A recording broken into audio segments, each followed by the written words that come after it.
Last time क्या चल रहा था, बायोटेक्नोलॉजी का मैंने कुछ स्टार्टिंग बताया था, ठीक है।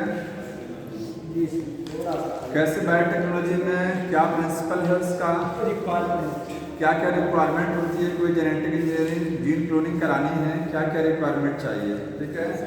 अब उस रिक्वायरमेंट में सबसे पहले हमको क्या देखना है, रिस्ट्रिक्शन एंजाइम एक टॉपिक है। कौन सा टॉपिक, रिस्ट्रिक्शन एंजाइम।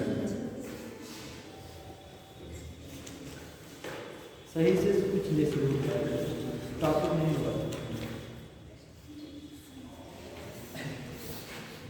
क्या क्या रिक्वायरमेंट होती है बायोटेक्नोलॉजी में, आपको एक्सपेरिमेंट कराना है तो आपके पास क्या होना चाहिए, एक जीन होना चाहिए, फॉरेन जीन, ठीक है। उसको कैसे आइसोलेट किया जाता है, एक प्रोसीजर है पूरा वो। उसके बाद क्या चाहिए, क्लोनिंग वेक्टर चाहिए। समझ में आ रहा है, बेसिक समझ में आया था। क्या क्या रिक्वायरमेंट चाहिए, अभी ये टॉपिक नहीं होता इधर। कौन सा वाला, यही स्टैंडर्ड दिखाइए, बहुत थोड़ा सुनते हुआ था। कौन सा वाला क्वेश्चन कराए थे, कौन सा वाला, यहाँ से बताइए, यहाँ हम से समझ रहे हैं सब। ये सब इधर वाला अरे टॉपिक। ठीक है, मैं एक एक चीज़ बता दूंगा ना, बस यही टॉपिक ये चल रहा है, ये मैंने बता दिया, इसको मैं फिर से बता रहा हूँ। देखिए ये टॉपिक छोटा था, टॉपिक क्या, दो चार लाइन समझ लीजिए। तो देखिए सबसे पहले जीन क्लोनिंग एक्सपेरिमेंट किसने किया था, तो एक दो साइंटिस्ट थे, स्टैनले एंड कोहेन, ठीक है। लिख लीजिएगा, फर्स्ट जीन क्लोनिंग एक्सपेरिमेंट किसने किया था, स्टैनले एंड कोहेन, किसमें 1972 में, ठीक है। कैसे किया था, साल्मोनेला बैक्टीरिया से जीन निकाला था। कौन सा जीन, एंटीबायोटिक रेजिस्टेंस जीन, ठीक है। By using antibiotic resistance gene,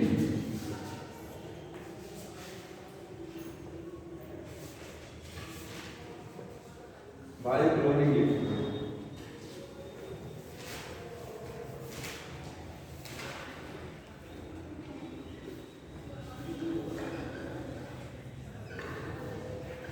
और किस बैक्टीरिया में क्लोन कराया था, ई कोलाई। यही था इनका लास्ट की जो लाइन लिखी गई है ना बुक में, ठीक है। ये फर्स्ट जेनेटिक एक्सपेरिमेंट किसने किया था, स्टैनले कोहेन ने 1972 में।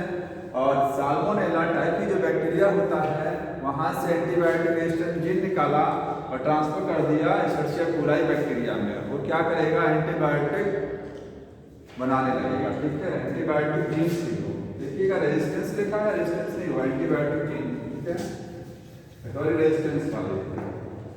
आगे देखिए, रिस्ट्रिक्शन एंजाइम एक टॉपिक है। रिस्ट्रिक्शन एंजाइम क्या होते हैं, मॉलिक्यूलर सीजर्स। क्या बोलते हैं इनको, मॉलिक्यूलर सीजर्स।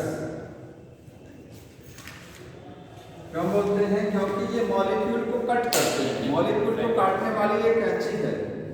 मॉलिक्यूल क्या है, काटा जाएगा, डीएनए को जो काटते हैं, मान लीजिए आपके पास ये सेल है, यहाँ में ये डीएनए है सेल में, इसमें से आप इस जीन को निकालना चाहते हैं तो क्या करेंगे, रिस्ट्रिक्शन एंजाइम मिलाएंगे ना। पहले तो यहाँ से डीएनए को आइसोलेट करेंगे, जब आपके पास डीएनए आइसोलेट हो जाएगा तो उसमें क्या मिलाएंगे, रिस्ट्रिक्शन एंजाइम, जिसकी वजह से ये जीन यहाँ से कट करके अलग हो जाएगी, बाकी डीएनए से अलग हो जाएगी।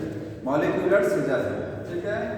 तो रिस्ट्रिक्शन एंजाइम को किसने डिस्कवर, एक एक करके किसने डिस्कवर किया था, आर्बर एंड स्मिथ, जो साइंटिस्ट थे, लिखिएगा, डिस्कवर्ड बाय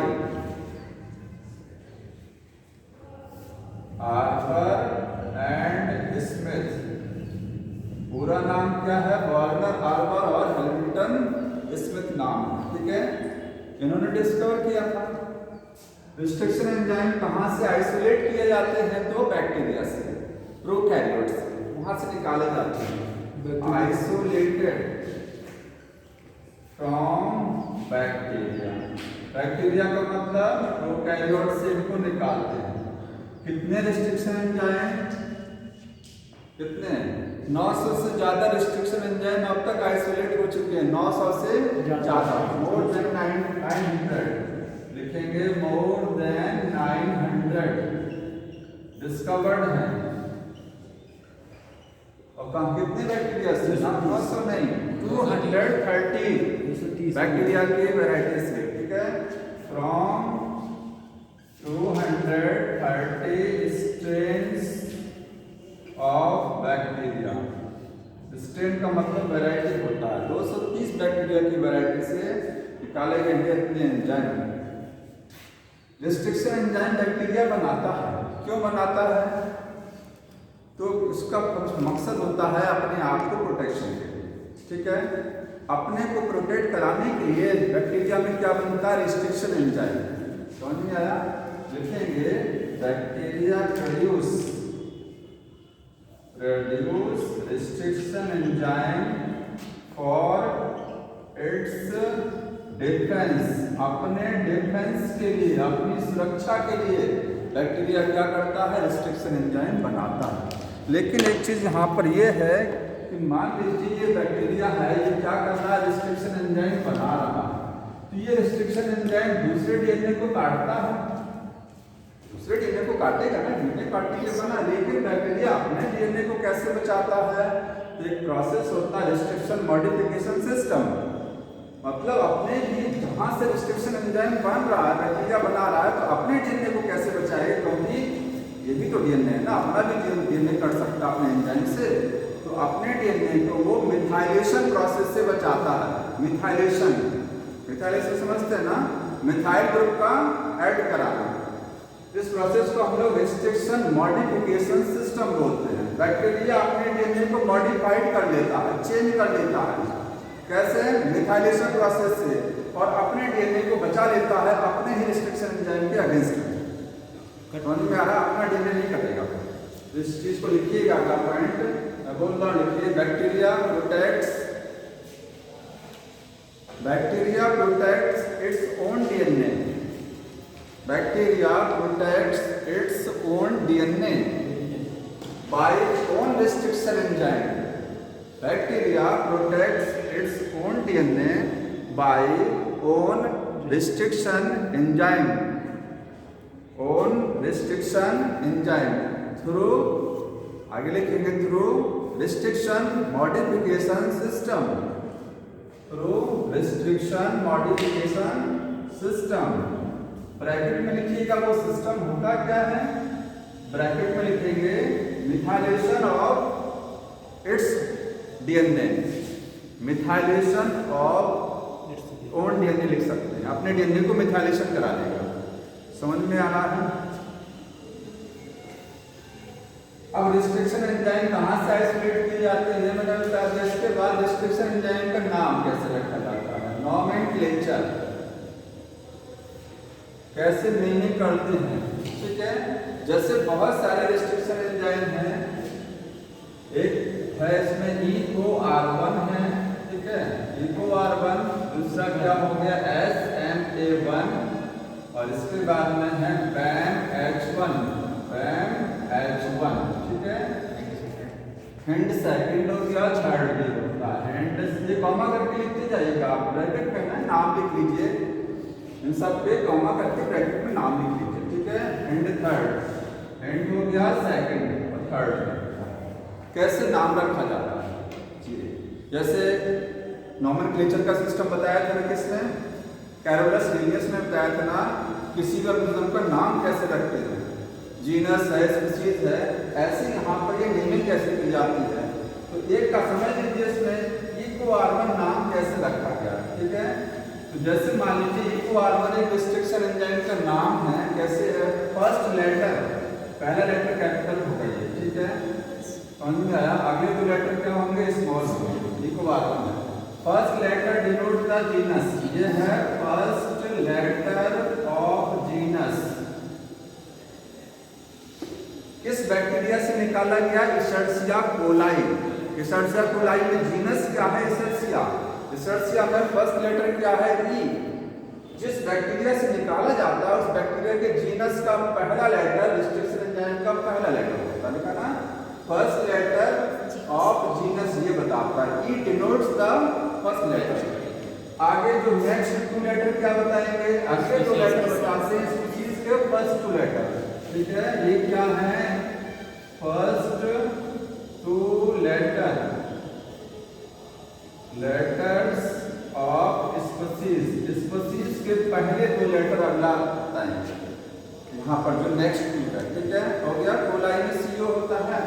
आर क्या बताता है, इस बैक्टीरिया इशर्शिया कोलाई एक बैक्टीरिया है, उसकी बहुत सारी वैरायटी है। वैरायटी को क्या बोलते हैं, स्ट्रेन। ये एंजाइम उसकी किस वैरायटी से निकाला गया, RY13 स्ट्रेन है। आर का मतलब क्या है, RY13। ठीक है, मतलब ये क्या बताता है, RY13 स्ट्रेन ई कोलाई के इस वाले स्ट्रेन से निकाला गया है।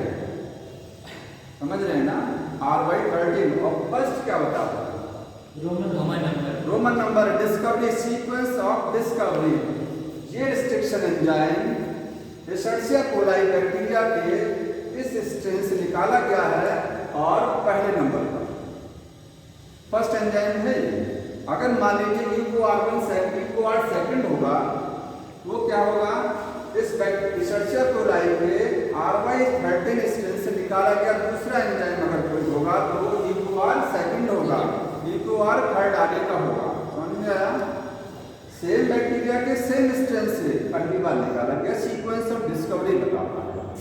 वन क्या है यहाँ पर, sequence of discovery of enzyme का sequence of discovery from same strain, उसी वैरायटी से होना चाहिए, उसी बैक्टीरिया की उस वैरायटी से सीक्वेंस पहला एंजाइम निकाला गया तो फर्स्ट हो जाएगा। तो इनको वापस समझ में आएगा ये नॉमेनक्लेचर। आगे देखिए, एक दूसरे का नॉमेनक्लेचर और देख लीजिए, हिंट सेकंड। इसका नॉमेनक्लेचर कैसे किया गया है, H फॉर हीमोफिलस। H का मतलब, अब मैंने E का मतलब क्या नहीं लिखा, E का मतलब आप लिखिएगा, E कोलाई होता है, इशर्शिया हो गया। ठीक है, ये क्या है, कोलाई। यहाँ से दो लेटर उठाया, यहाँ से एक लेटर उठाया ना। H का मतलब क्या है, हीमोफिलस बैक्टीरिया है, हीमोफिलस इन्फ्लुएंजी, वहां से निकाला गया ये। H को लिखिएगा हीमोफिलस, H का मतलब हीमोफिलस हो गया, यहाँ से H ले लिया गया। अगला दो लेटर स्पीसीज बताएगा, बैक्टीरिया कौन सी स्पीसीज, इन्फ्लुएंजी, आई स्मॉल रहेगा, इन्फ्लुएंजी। ठीक है, आईएन लिया गया यहाँ से, आईएन का मतलब आगे के दो लेटर स्पीसीज के फर्स्ट लेटर रहेंगे। ठीक है, डी का मतलब कौन सा स्ट्रैंड, आरडी स्ट्रैंड। ठीक है, ये है RD स्ट्रेन हो गया, वो RY13 था ये क्या है, RD। अब यहाँ पे एक चीज ध्यान रखनी है, इस स्ट्रेन में ये नहीं देखना है आपको कि इसका यहाँ पे पहला लेटर लिया जा रहा है, RY13 स्ट्रेन है तो R पहला लेटर उठाया गया, यहाँ से D पीछे वाला लेटर उठाया गया, ये मतलब नहीं होगा। ठीक है, वो अपने हिसाब से जो भी सेट किया गया है, समझ में आ रहा है, यहाँ से D को लिया गया है। ठीक, RD स्ट्रेन हो गया। सेकंड क्या है, सीक्वेंस ऑफ डिस्कवरी हो गया, समझ में आ गया। इसके बाद इसका भी देख लीजिए, बाकी नाम SMA1, ये कहाँ से, S का मतलब सेरेसिया। ठीक है, ये बैक्टीरिया होता है, इसका नाम क्या है, सेरेसिया। ठीक, NA का मतलब मार्सिसेंस, MARCSENC।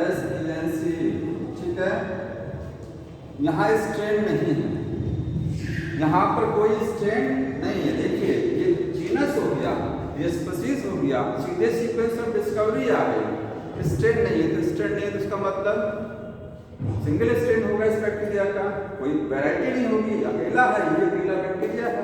ठीक है, तो इसीलिए इस बैक्टीरिया से पहला एंजाइम निकाला गया, इसलिए यहाँ 1 लिखा, स्ट्रेन नहीं लिखा इसमें, क्योंकि स्ट्रेन नहीं है।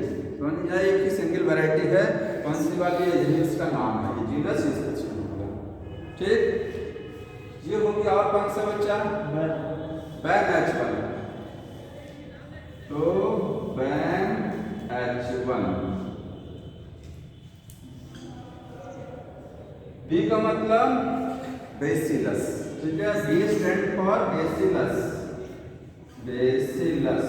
AL का मतलब एमाइलोलिफिकेंस, ठीक है, एमाइलोलिफिकेंस। स्पेलिंग देख लीजिएगा, बड़ा टिपिकल होता है। H यहाँ पर स्ट्रेन हो गया, वन सीक्वेंस ऑफ डिस्कवरी हो गया, समझ में आ रहा है, H स्ट्रेन है, ठीक। कितने नाम हो गए,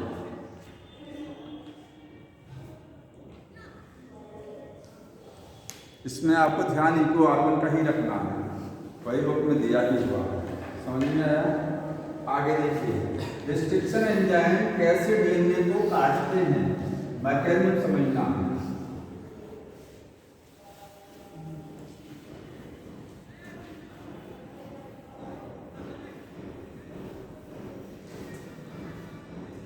ये देखिए आपके पास ये डीएनए है, ठीक है, इस डीएनए में ये बीच में कौन सा बॉन्ड बना हुआ है, हाइड्रोजन बॉन्ड होता है ना। मान लीजिए यहाँ पर GAATTC हो गया, होता है इस तरीके से, यहाँ GAATTC हो गया। ये कोई सीक्वेंस है डीएनए, तो डीएनए बहुत बड़ा होता है, उसमें ढेर सारी सीक्वेंस लगी होती है। मान लीजिए कोई एक सीक्वेंस है, रिस्ट्रिक्शन एंजाइम जब इस डीएनए पर आएगा तो सबसे पहले क्या होगा, वो डीएनए को वो पहचानता है कि हमको कौन सी सीक्वेंस काटनी है। मान लीजिए इतना बड़ा डीएनए है तो हमको कहाँ से कट करना है, तो मान लीजिए इस बीच में इस जगह से काटना है, इतनी जगह से उसको काटना है इस जगह पर, तो पहले पहचानेगा उस सीक्वेंस को कि हमको यहीं बाइंड करना, यहीं से कट भी करना। तो जिस जगह पर बाइंड करता है उसको पैलिंड्रोम सीक्वेंस बोलते हैं। क्या बोलते हैं, पैलिंड्रोम। उसी सीक्वेंस पर वो बाइंड करेगा, पहचानेगा पहले, फिर वो बाइंड करेगा, देन तब कट करेगा। तो स्टेप होते हैं इसमें, पहला लिखिएगा इसमें मैकेनिज्म, हेडिंग डालिएगा मैकेनिज्म ऑफ एक्शन, कैसे रिस्ट्रिक्शन एंजाइम काम करता है, ठीक। तो पहला स्टेप इसमें होता है recognition, recognition of restriction site, जहां पर काटना है, रिस्ट्रिक्शन साइट एंड डीएनए को काटना है। डीएनए उस रिस्ट्रिक्शन साइट को पहले वो पहचानेगा, ठीक है। रिस्ट्रिक्शन साइट क्या होती है, देखिएगा, ये हैं, इनको पैलिंड्रोमिक सीक्वेंस भी बोलते हैं। क्या बोलते हैं, पैलिंड्रोम सीक्वेंस, पैलिंड्रोमिक। या अगला पॉइंट ही करके लिखिएगा, यहाँ लिखेंगे रिस्ट्रिक्शन, रिस्ट्रिक्शन साइट्स क्या होती हैं, इसको हम थोड़ा सा भी अलग समझाएंगे, ठीक है। पहले आप रिस्ट्रिक्शन साइट को पहचानेगा, ठीक है, बाइंड कर पहचान लिया। दूसरा क्या है, बाइंड करेगा, bind to restriction site, restriction site पर बाइंड करेगा। उसके बाद क्या करेगा, वो कट करेगा। अब बताइए जब कट करेगा तो किस बॉन्ड को काटेगा, तो रिस्ट्रिक्शन एंजाइम हमेशा ये वाला बॉन्ड काटते हैं, देखिए ये वाला, बीच में हाइड्रोजन बॉन्ड है, ये नहीं कट होगा। फास्फोडाइएस्टर बॉन्ड, यही तो होता ना, दो न्यूक्लियोटाइड के बीच का बॉन्ड फास्फोडाइएस्टर, दो नाइट्रोजन गैस के बीच का बॉन्ड हाइड्रोजन, ये कटेगा। अभी कहाँ से कटेगा, अलग मैटर, लेकिन बॉन्ड यही से कहीं से कटेगा, फास्फोडाइएस्टर कट करता है, ठीक है। लिखेंगे रिस्ट्रिक्शन एंजाइम कट करते हैं फास्फोडाइएस्टर बॉन्ड, ठीक है, फास्फोडाइएस्टर बॉन्ड को काटते हैं, हो गया। अब देखिए रिस्ट्रिक्शन एंजाइम समझिए साइट क्या होती है। रिस्ट्रिक्शन, ये जो रिस्ट्रिक्शन एंजाइम होते हैं जिस सीक्वेंस पर बाइंड करते हैं उसको रिस्ट्रिक्शन साइट या पैलिंड्रोमिक सीक्वेंस बोलते हैं। इसका दूसरा नाम क्या है, पैलिंड्रोमिक सीक्वेंस। अब इसी को समझ लीजिए, पैलिंड्रोमिक सीक्वेंस क्या होती है, तो देखिए वो क्या होता है, पता है, पैलिंड्रोमिक सीक्वेंस ऐसी सीक्वेंस डीएनए में जो इन्वर्टेड रिपीट होती हैं, कि इधर से भी पढ़ा जाए तो वही रहेगा, इधर से पढ़ा जाए तो से जैसे इसको पढ़ेंगे आप GAATTC है ना, इधर से पढ़िए GAATTC से है ना। इसको मिरर रिपीट बोलते हैं, क्योंकि चेहरे में जब आप प्लेन मिरर में अपना फेस देखते हैं तो लेटरल इन्वर्जन होता है, पता है ना, एक कान उधर दिखाई देगा, ठीक, लेटरल इन्वर्जन होता है। ये रिपीट तो है, रिपीट हो रहा है, क्योंकि देखिए अगर इधर से इधर चलेंगे हम, इधर से इधर चलिए, ठीक है, जैसे सीक्वेंस आ रही है वैसे ही है, रिपीट तो है, सेम आ रही है, लेकिन इन्वर्टेड है, अपोजिट डायरेक्शन में रिपीट हो रही है। अगर मैं इसको GAATTC कर दूं, यहाँ से भी लिखूं GAATTC, इधर से भी सेम, तो वो डायरेक्ट रिपीट हो गया। ये रिपीट हो गया, अपोजिट करके रिपीट होगा, इन्वर्टेड रिपीट या मिरर रिपीट बोलते हैं इसको, ठीक है।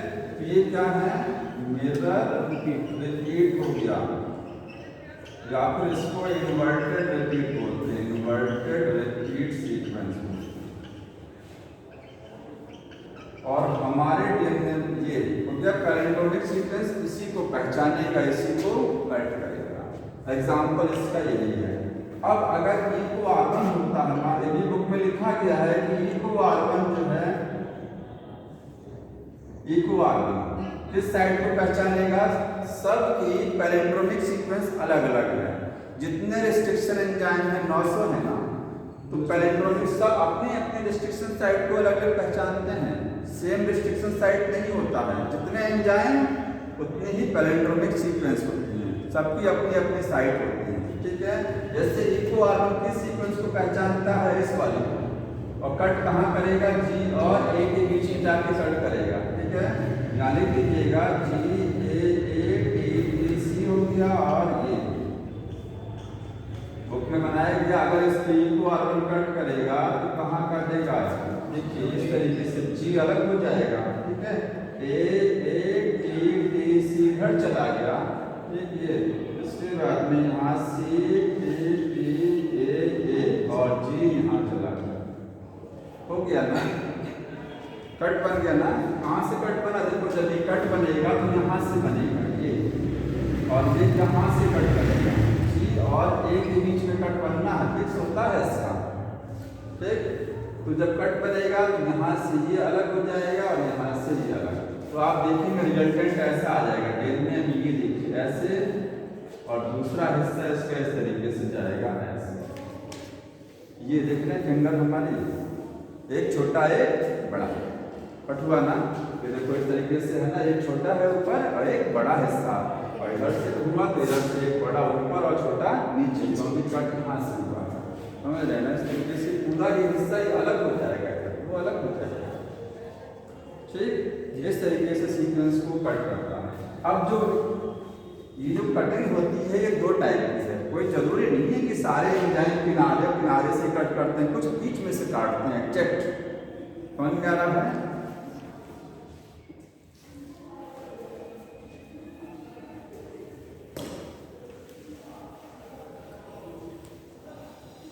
अब अगला लिखिएगा, एक पॉइंट लिखिए, restriction, every restriction enzyme have separate palindromic sequence.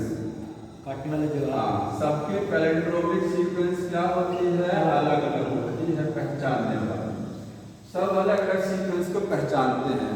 और रिस्ट्रिक्शन एंजाइम दो टाइप के एंड को बनाएगा, काटेगा, ठीक।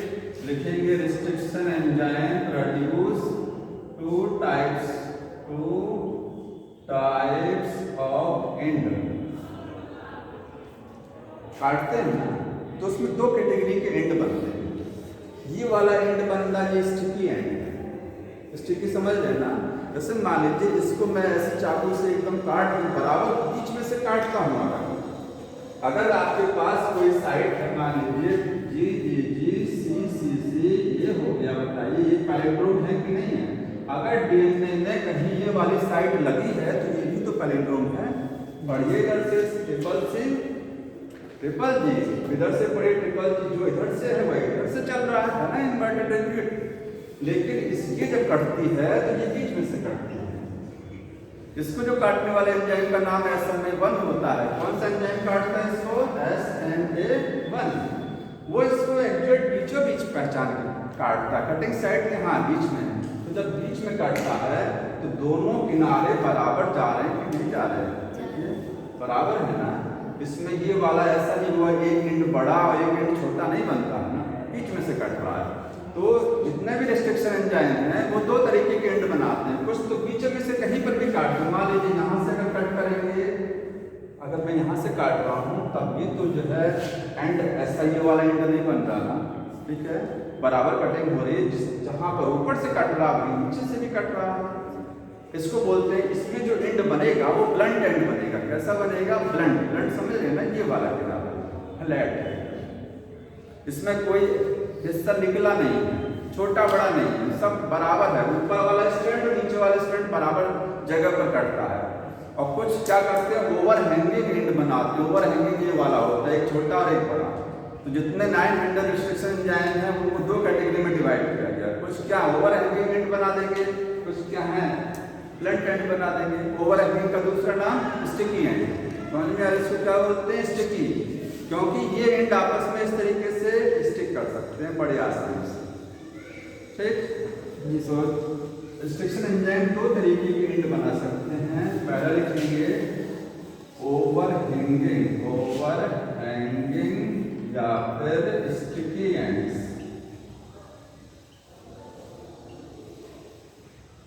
ठीक, इसमें क्या होता है, palindrome, palindrome not cut equally, हाँ, एट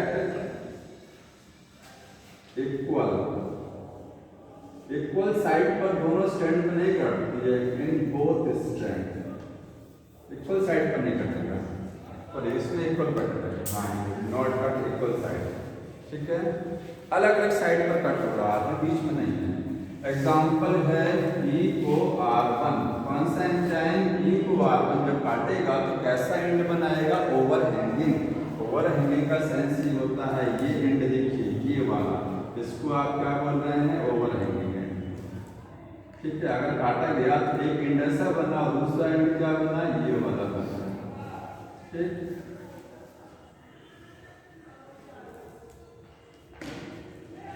इनको जोड़ना आसान है। Over hanging ends can easily joint. दूसरा होता है ब्लंट एंड। इसका एग्जाम्पल लिखिएगा SNA1, ठीक है। ब्लंट एंड बनाता है, कैसे बनाएगा? इसके सीक्वेंस देख लीजिए, ट्रिपल G और ट्रिपल C हो गया, ये हो गया, ट्रिपल G हो गया। जब ये काटेगा तो इस तरीके से बनेगा, ये अलग हो जाएगा, प्लस होगा, ठीक है, बराबर एग्रेड करता है ऊपर नीचे। इसको जोड़ना थोड़ा सा कठिन है, समझ रहे हैं ना? इसको जोड़ना कठिन है। इसमें अगर जोड़ना होता है तो साइड में फिर वो और हैंगिंग पार्ट लगाया जाता है। जैसे जब बैट टूटता है तो बैट में ये हिस्सा जोड़ने के लिए ऐसे तो नहीं जोड़ते हैं ना, कैसे जोड़ा जाता है बताइए?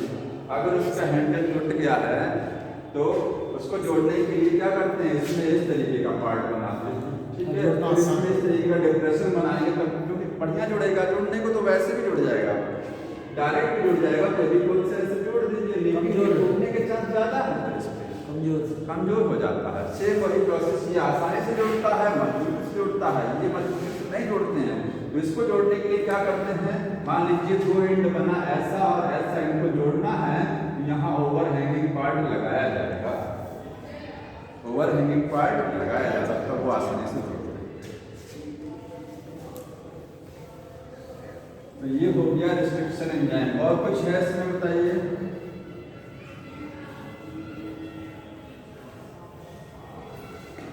हो गया ना रिस्ट्रिक्शन एंजाइम। अगला है क्लोनिंग वेक्टर्स। और क्या चाहिए इसके अलावा हमको? Cloning vectors.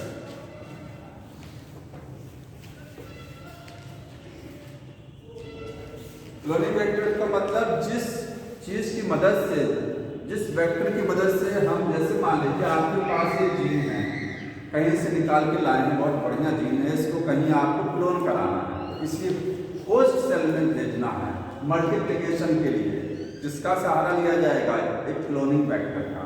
तो वेक्टर क्या होता है? ये प्लाज्मिड होता है ना, प्लाज्मिड क्लोनिंग वेक्टर होते हैं।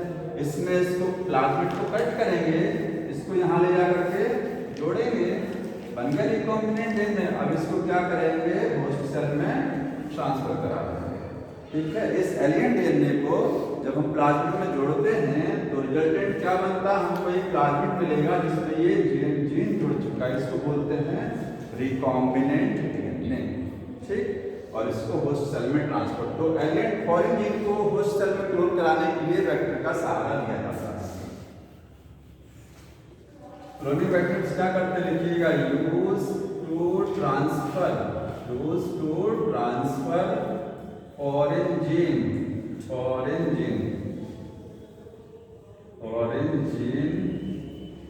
एंटो होस्ट सेल में फॉरेन जीन को भेजने के लिए वेक्टर का सहारा लिया जाता है। अब वेक्टर क्या क्या हो सकता है, ठीक है, वेक्टर जनरली क्या होते हैं, प्लाज्मिड। समझ में आया, डिपेंड करता है कैसी होस्ट सेल है, किस सेल में आप भेज रहे हैं। ठीक है, अगर लिखेंगे एक होस्ट सेल जो होती है वो क्या है, अगर मान लीजिए ई कोलाई में भेजना है, प्लांट में भेजना है, ठीक है, और एनिमल, आप जीन क्लोनिंग कहाँ करा रहे हैं, ह्यूमन में जब जीन क्लोनिंग कराई, एनिमल्स में जब जीन क्लोनिंग कराई जाती है, या प्लांट में कराई जाती है, या बैक्टीरिया में कराई जाती है, तो क्लोनिंग वेक्टर का टाइप क्या होता है, अलग अलग होता है। ठीक, जैसे ई कोलाई के लिए क्लोनिंग वेक्टर कौन सा होगा, प्लाज्मिड। क्या होता है, प्लाज्मिड क्लोनिंग वेक्टर है किसके लिए, बैक्टीरिया में जीन को ट्रांसफर कराना। अगर होस्ट सेल आपकी बैक्टीरिया है तो प्लाज्मिड लेते हैं, अगर प्लांट में जीन को क्लोन कराना है तो प्लाज्मिड लेंगे, लेकिन कौन सा वाला होगा, टीआई प्लाज्मिड, उसका नाम बदल जाएगा, टीआई प्लाज्मिड होता है। समझ रहे हैं ना, एग्रोबैक्टीरियम से निकाला गया प्लाज्मिड, उसका नाम होता है टीआई। और एनिमल सेल में जीन को क्लोन कराने के लिए रेट्रोवायरस यूज किया जाता है। क्या यूज करते हैं, रेट्रोवायरस। ठीक है, रेट्रोवायरस यूज करते हैं हम, प्लाज्मिड यूज नहीं करेंगे एनिमल सेल में जीन को क्लोन कराने। तो प्लाज्मिड वेक्टर कैसा होगा वो डिपेंड करता है होस्ट सेल आपकी कौन सी है। ठीक, अब इस क्लोनिंग वेक्टर की प्रॉपर्टी क्या है, अब बुक में लिखा गया है प्रॉपर्टीज।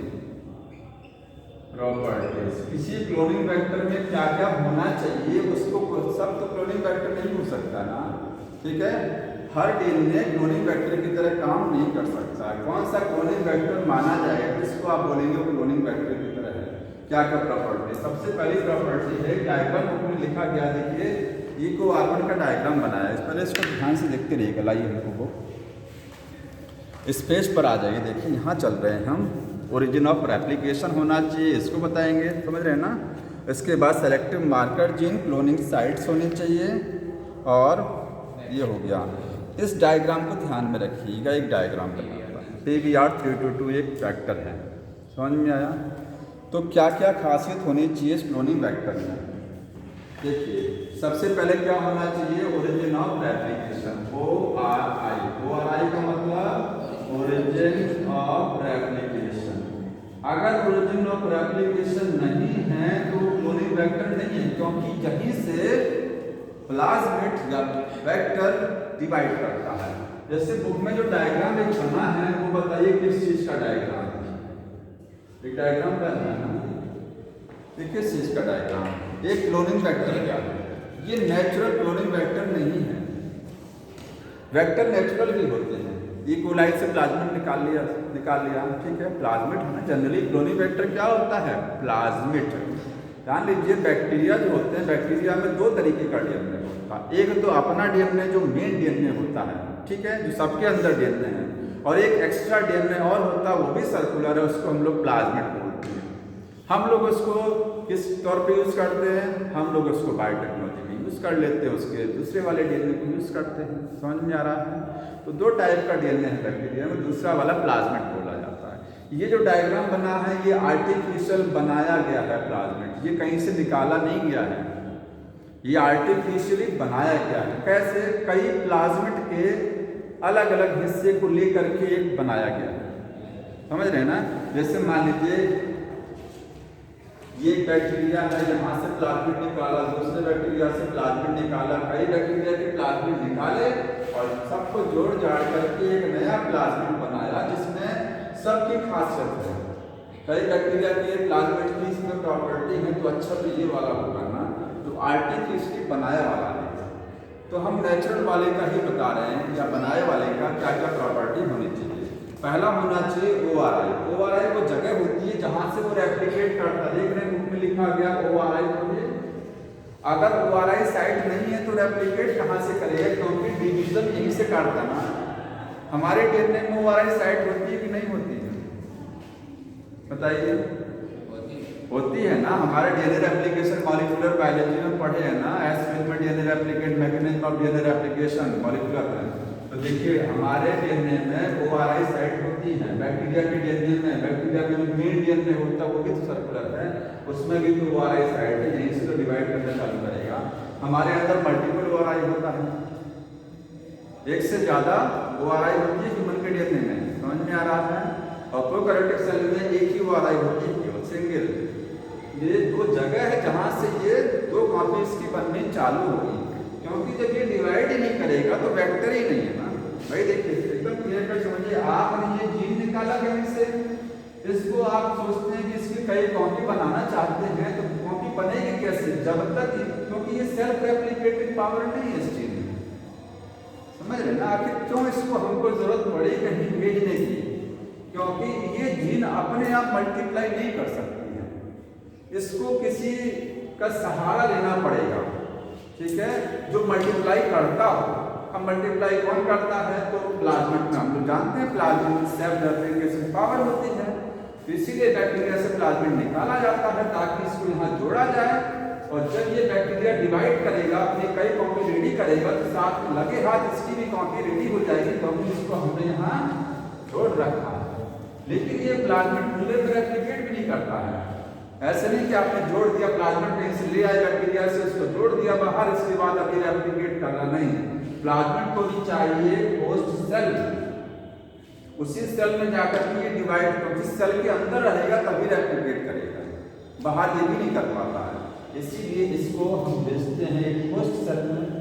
अब ये सेल में पहुंच गया, सब कुछ मीडियम मिल रहा है इसको, सेल के अंदर सारा एंजाइम वगैरह मिल रहे हैं ना, अब ये रेप्लिकेट करेगा, कई कॉपी रेडी करेगा, तो इस जीन की कॉपी रेडी होगी। ये बायोटेक्नोलॉजी का मेन पर्पस यही होता है कि हमको कुछ बनाना है, कोई चीज़, कोई प्रोटीन बनानी है, कोई वैक्सीन रेडी करनी है, ठीक है, कोई केमिकल ऐसा रेडी करना है। मान लीजिए कोई एनिमल या प्लांट, उसकी बॉडी में से कोई जीन निकाला और एक केमिकल बनाना चाहते हैं, कोई चीज़, तो जीन निकाले, जीन को ट्रांसफर किया, इसमें ले जाकर के किसी सेल में भेज दिया, ये सेल में मल्टीप्लाई कर रहा है, और साथ में जब ये जीन मल्टीप्लाई करेगी तो ढेर सारी कॉपी रेडी होगी, इसकी कॉपी बनेगी। जानते हैं जीन से क्या होता है? RNA बनता है, DNA से RNA बनता है, DNA तो है, DNA है ना, ये DNA से RNA बनेगा, RNA से प्रोटीन बनेगी, प्रोटीन बनना रेडी हो जाएगी इस सेल में। हम लोग प्लाज्मिड ट्रांसफर कर सकते हैं ना, DNA थोड़ा ना। अरे DNA ही तो, प्लाज्मिड आल्सो DNA, प्लाज्मिड क्या है? वो DNA ही तो, हमने इस DNA को इस प्लाज्मिड में जोड़ा, क्योंकि रेप्लिकेट नहीं कर सकता अकेले, ठीक है। फिर प्लाज्मिड को होस्ट सेल में क्यों ले जाया गया? क्योंकि प्लाज्मिड भी अकेले रेप्लिकेट नहीं करेगा बिना सेल के, उसको सेल चाहिए, बैक्टीरिया में अंदर रहता है तभी तो डिवाइड करता है वो। हम लोग सर जो रिस्ट्रिक्शन एंजाइम से DNA थोड़ा काट सकते हैं, तो क्यों नहीं काट सकते हैं DNA को? DNA काटे कि प्लाज्मिड को काट के हम उसमें रखते हैं, उसके एक चीज समझ, देखिए ये चैप्टर थोड़ा सा ऐसे जब तक क्लियर करके समझेंगे तब तक आपको समझ में नहीं आएगा, रट्टा मार वाला हो जाएगा। ये हमने काट के निकाला ना कहीं से, किसको क्या काटा? ये जीन हमने कहीं से निकाला कि नहीं निकाला? जीन हमने कहाँ से निकाला? यही तो अब तक बता रहे थे, कैसे समझ लीजिए। ये आपके पास कोई प्लांट है, कोई प्लांट है, सेल से कोई प्लांट है, कोई बैक्टीरिया है, आपको लग रहा है प्लांट बहुत बेहतरीन है, इसमें से कोई जीन हमको निकालने चाहिए ऐसी जो जिसकी वजह से कोई अच्छी चीज़ बन सकती है, तो उस बैक्टीरिया या प्लांट से सेल निकाला हमने। बैक्टीरिया तो एक ही सेल का होता है, तो उससे सेल निकाल लिया हमने। सेल से DNA निकालेंगे, वही प्रोसेस टॉपिक आगे पढ़ेंगे, सेल से DNA कैसे निकालते हैं, ठीक है। हमने निकाल लिया DNA पर रिस्ट्रिक्शन एंजाइम मिलाया, तो रिस्ट्रिक्शन एंजाइम उस जीन को काटेगा जो जीन हमको चाहिए। अब वो कैसे काटेगा, तो इसकी तो बड़ी मैकेनिज्म है, ठीक है, आप भी नहीं समझ पाएंगे, हम भी नहीं समझ पाएंगे इसको, ठीक। Thank you. ये काट के निकाला हमने, ये अलग कर दिया। अब इस जीन को हम इस प्लाज्मिड में जोड़ते हैं कि ये जीन को मल्टीप्लाई भी तो कराना है ना, ठीक है। इस जीन को क्या करना है, मल्टीप्लाई। अब आप कहेंगे इसी में रहने देते, यही मल्टीप्लाई कर रहे थे तो क्या लिख सकते हैं, हमको इसलिए क्योंकि उसको एकदम प्योर चाहिए हमको ना, उसमें तो बहुत कुछ बन रहा था उसकी मदद से, हमको इसको एकदम इसी का प्रोडक्ट चाहिए, एग्जैक्ट इसी का प्रोडक्ट चाहिए जो ये बना रहा है, ठीक है। इसी और लार्ज स्केल पर भी हमको चाहिए, बड़े स्केल पर चाहिए ना, ठीक है। क्योंकि एक आगे पढ़ेंगे बायोरिएक्टर, उतना ज़्यादा ये नहीं बना पा रहा था, हमको एक बड़े स्केल पर इंडस्ट्रियल लेवल पर इससे कुछ बनवाना है, तो इसीलिए इस जीन को निकालेंगे वहाँ से, प्लाज्मिड में जोड़ेंगे। अब इस प्लाज्मिड को बैक्टीरिया में ले जाएंगे, बैक्टीरिया जानते थे तेजी से मल्टीप्लाई करता है कि इकोलाई 20 मिनट में डिवाइड चल रहा है, ठीक है। बड़े स्केल पर प्रोडक्ट बनाना है, बड़े स्केल पे प्लाज्मिड मिल जाएगा, प्लाज्मिड इसकी मदद से कोई प्रोडक्ट बनाना है जो सेल में ही बनेगा, बाहर वो प्रोडक्ट बन नहीं सकता, ठीक है। ये हो गया, तो ORI साइड समझ में आया। दूसरा देखिए, बिना इसके प्लाज्मिड डिवाइड नहीं करेगा। दूसरा होता है, इसमें और कुछ लिखा है ORI में, this is the sequence from which linear application start. ORI वो पोजीशन है जहाँ पर हम लाके कुछ नहीं, याद रखिए ORI साइड में फॉरेन जीन को जोड़ा नहीं जाता है, ORI साइड में नहीं जोड़ते हम लोग, ठीक है।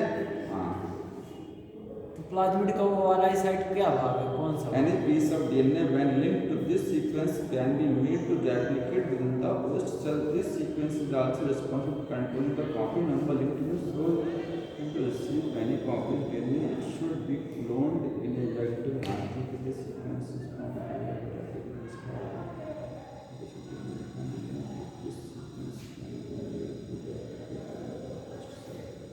अच्छा, इन्होंने बुक में एक चीज लिखा है, उसमें लिख रहा है कि इसी साइड ये इस सीक्वेंस में जब हम डीएनए को लिंक कराएंगे, पढ़िए थोड़ा सा लाइन आप लोगों की, ठीक है।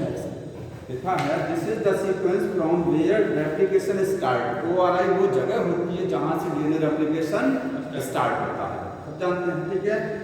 And any piece of DNA when linked to this sequence, जब इस सीक्वेंस में कोई डीएनए का सेगमेंट लिंक किया जाता है, can be made to replicate within the host cell, वो होस्ट सेल में रेप्लिकेट कर सकता है, ठीक है। कोई बात नहीं है, हो सकता है ORI साइट में भी लिंक कर दो। तो वो पूरे बुक में जो लिखा गया है ना, 2-3 पॉइंट लिखे हैं। ORI वो जगह होती है जहाँ से डीएनए रेप्लिकेशन स्टार्ट होता है। अगर किसी आप जीन को जो बाहर से लाते हैं आप प्लाज्मिड में, जहाँ ORI साइट पर जोड़ेंगे, ठीक है, तो वो डीएनए इस साइड पर जुड़ेगा, कहाँ, ORI साइट पर, समझ रहे हैं, यही जुड़ेगा। इसके बाद इसका एक काम और होता है कि कॉपी नंबर भी डिसाइड करता है कि ये प्लाज्मिड उस बैक्टीरिया में जाकर के कितनी कॉपी बनाएगा। मान लीजिए आपने ये प्लाज्मिड रेडी कर लिया जोड़ जाड़ करके, अब ये प्लाज्मिड जब बैक्टीरिया में आपने भेजा होस्ट सेल में, तो इसकी कितनी कॉपी रेडी होगी, कितनी बार ये डिवाइड करेगा जाकर उस सेल में, ये डिसाइड कौन करता है, ORI। समझ में आ रहा है। तो 2-3 पॉइंट लिखिएगा। फॉरेन जीन लिंक करते हैं किसमें, ORI साइट में लिंक करते हैं, ठीक है। और तीसरा होता है ORI decide copy number of plasmid का कॉपी नंबर डिसाइड करता। कॉपी नंबर का मतलब होता है कि वो प्लाज्मिड कितनी बार रेप्लिकेट करेगा, ठीक है।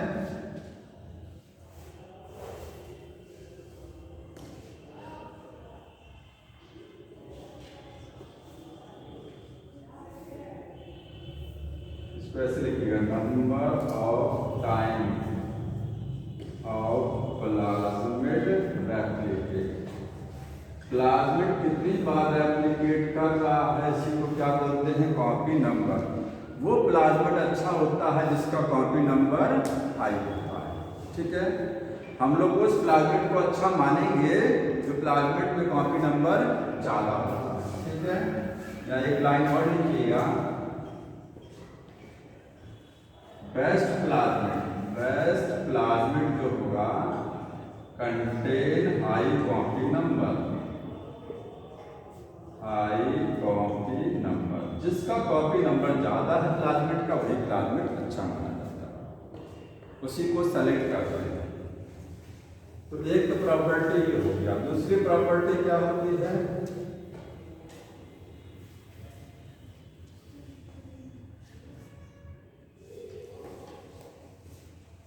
अब इसमें थोड़ा सा देखिए, हमको इसमें डाउट जो बुक में लिखा है, इसमें हमको लिखा दिया है, उनको दिमाग में ये फीड नहीं हो रहा है वाला लाइन, कौन सा वाला कि ORI साइड में इसको लिंक कराते हैं। तो इस पर थोड़ा सा इस लाइन पर भी कंफ्यूजन है, इसको और जो है ना देखेंगे अगर ये सही है कि क्या है। ठीक, क्लोनिंग साइट पर लिंक कराते हैं ये तो पता है, उसको कहाँ क्लोनिंग साइट लिंक तो होती है जहाँ पर जीन को क्लोन कराया जाता है, समझ रहे हैं ना। खैर कोई बात नहीं, इस पर आप वो कर लीजिए, इसको हम बताएंगे। बाकी तो मैंने सब बता देना कि ORI क्या होता है, ठीक, और ORI क्या डिसाइड करता है, वो बताएगा कितनी बार कॉपी करेगा, उसी को कॉपी नंबर भी बोलते हैं ये सब। दूसरा क्या होता है, एक प्लाज्मिड में एक वेक्टर में एक चीज और होनी चाहिए, क्लोनिंग साइट होनी चाहिए। क्या होनी चाहिए, क्लोनिंग साइट। तो क्लोनिंग साइट क्या होती है, रिस्ट्रिक्शन एंजाइम की साइट होती है। अगला लिखिएगा क्लोनिंग साइट्स, ये दूसरा हो गया। दूसरी प्रॉपर्टी इसकी वेक्टर की, क्लोनिंग साइट का मतलब ऐसी साइट जहां पर DNA को जोड़ा जाएगा, क्लोन कराया जाएगा। इस पर थोड़ा सा डाउट है, ये क्लियर है, ठीक है। प्लाज्मिड या वेक्टर में आपके पास वो जगह होनी चाहिए जहां पर फॉरेन जीन को जोड़ते हैं ना, तो यही जोड़ते हैं, किस जगह पर, क्लोनिंग साइट पर, समझ रहे हैं ना। अब ये क्लोनिंग साइट क्या होती है, रिस्ट्रिक्शन एंजाइम की साइट को ही क्लोनिंग साइट बोलते हैं, क्योंकि जहां काटेंगे वहीं तो जोड़ेंगे, समझ रहे हैं ना। जहां पर अगर मैं यहां बोल रहा हूं कि ये रिस्ट्रिक्शन एंजाइम का साइट है, कौन सा रिस्ट्रिक्शन एंजाइम, EcoR1 का साइट है, ये साइट किसकी है, BAMH1 का है ना। तो BAMH1 से अगर आप काटना चाहते हैं तो यहाँ कटेगा ये वाला वेक्टर, पर EcoR1 से काटेंगे तो ये यहाँ कटेगा, ठीक, कोई भी आप ले सकते हैं। तो जहाँ काटेंगे वहीं तो LNDN जोड़ा जाएगा। तो क्लोनिंग साइट क्या होती है, वो रिस्ट्रिक्शन एंजाइम का ही साइट होता है, ठीक, मतलब जहाँ से उसको कट करेंगे उसी जगह पर LNDN को हम जोड़ भी सकते हैं, क्लोन कराएंगे। तो लिखेंगे क्लोनिंग साइट क्या होती है, आर रिस्ट्रिक्शन एंजाइम साइट्स। ये क्या है, रिस्ट्रिक्शन एंजाइम की साइट को ही हम लोग क्लोनिंग साइट बोलते हैं, एट विच एलियन DNA को क्या करेंगे, या फॉरेन जीन को क्या करेंगे, अलाउ टू लिंक, उसको वहां पर लिंक कराएंगे। पहले रिस्ट्रिक्शन एंजाइम से काटेंगे और फिर उसके बाद इसको वहां जोड़ेंगे, ठीक है, क्लोन कराएंगे।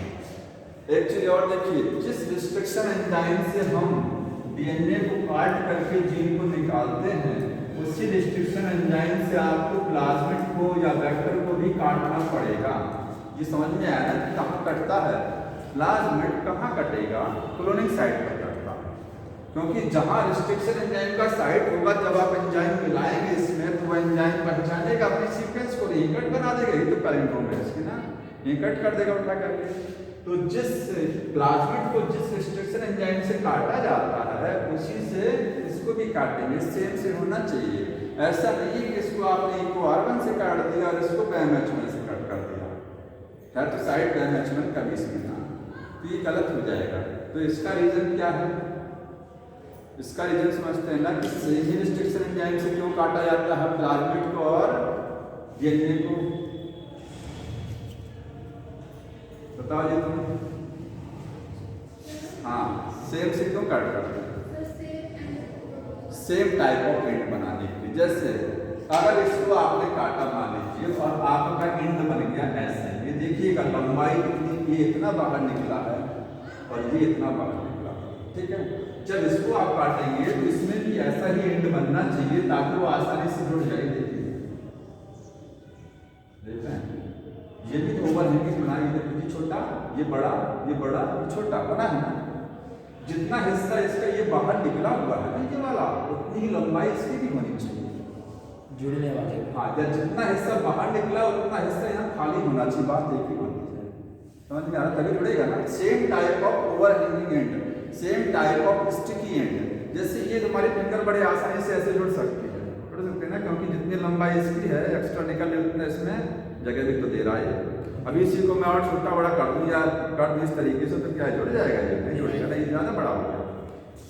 Same type of sticky and के लिए एक ही रिस्ट्रिक्शन है, इसे काटा जाता है क्योंकि वही यहाँ पर उसी जगह पर काटेगा जिस जगह पर उसने इसको कट करेगा। ठीक, तो इस चीज को कहीं लिख लीजिएगा कि प्लाज्मेट एंड मेन डीएनए होता है cut with same type of plasmid and main DNA cut with same restriction enzyme, short form में लिख देना RE. Plasmid and main DNA cut with same RE, same restriction enzyme से काटेंगे। आगे लिखना to produce same type of sticky ends, same type of sticky ends so that they can ligate to each other, so that they can ligate, L-I-G-A-T-E, आसानी से जुड़ सके, ligate हो सके, so that they can ligate each other easily, ligate each other easily, आसानी से वो जुड़ सके, इसीलिए काटा जाता है। अब एक चीज देखिए, क्लोनिंग साइट कितना होना चाहिए? हर वेक्टर, हर वो प्लाज्मिड, मतलब प्लाज्मिड में मिनिमम रिक्वायरमेंट होती है 3। एक तो ORI होना चाहिए, एक उसमें क्लोनिंग साइट होनी चाहिए, इसके बाद और क्या होना चाहिए? Selective marker gene. ठीक है, लेकिन ये तो सभी में है। अच्छा कौन सा माना जाता है? वो प्लाज्मिड अच्छा होता है जिसमें क्लोनिंग साइट एक रिस्ट्रिक्शन एंजाइम का एक ही साइट हो। जैसे मान लीजिए EcoR1 का साइट कहाँ है? ठीक है, देखिएगा EcoR1 का साइट, अगर मैं EcoR1 का एक साइट यहाँ और बना दूँ, ठीक, ये प्लाज्मिड अच्छा है कि ये वाला अच्छा है? इसमें EcoR1 का एक ही साइट है, वो वाला अच्छा है, एक जिसमें है।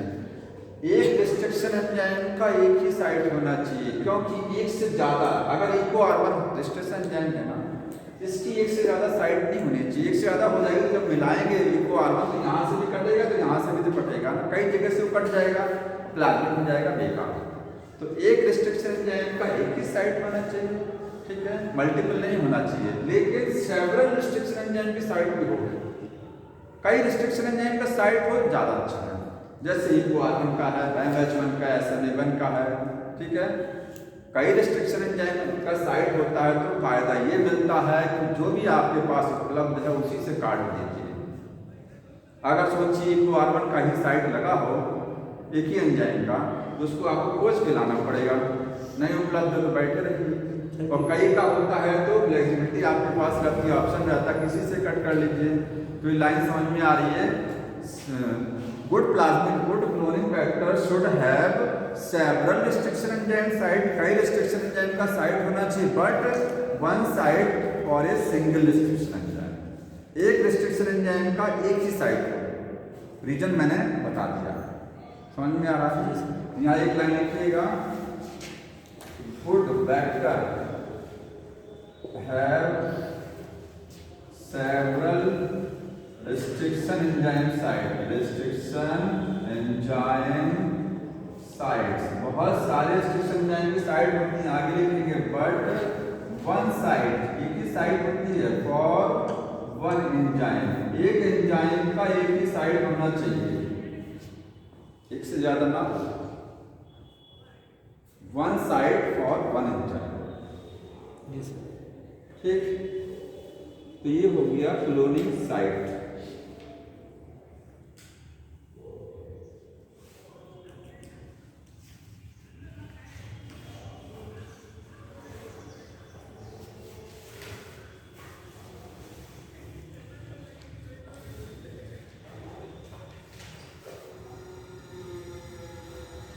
अब एक चीज और देखिए, रिस्ट्रिक्शन साइट जो होती है, एक तीसरी चीज होती है इसमें, कार्ड नंबर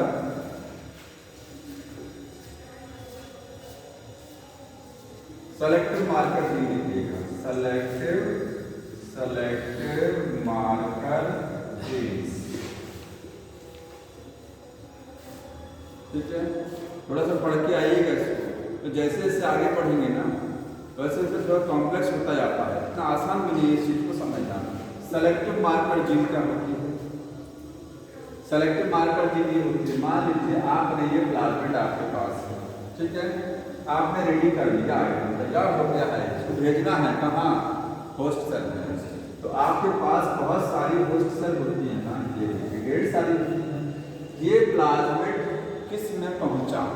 कोई जरूरी नहीं है कि आप जब मिलाएंगे तो सारी होस्ट सेल में ये पहुंच जाए। एक प्लाज्मिड नहीं होता है यार, सुनिए, एक प्लाज्मिड नहीं होता है और एक होस्ट सेल नहीं होती है। एक्सपेरिमेंट कराते हैं तो ढेर सारे प्लाज्मिड रेडी किए जाते हैं रिकॉम्बिनेंट, ढेर सारे, और ढेर सारे हमारे पास होस्ट सेल होते हैं।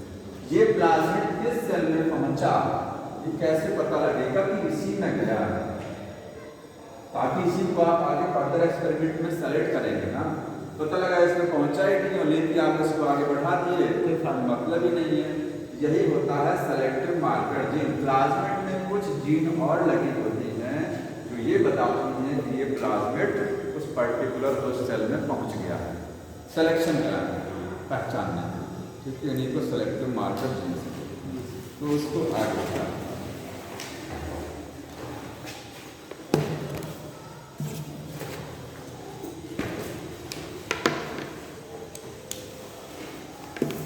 ये वाला रिवाइज कर लेना, ठीक है, तो आगे पूरे को एक साथ रिवाइज करेंगे।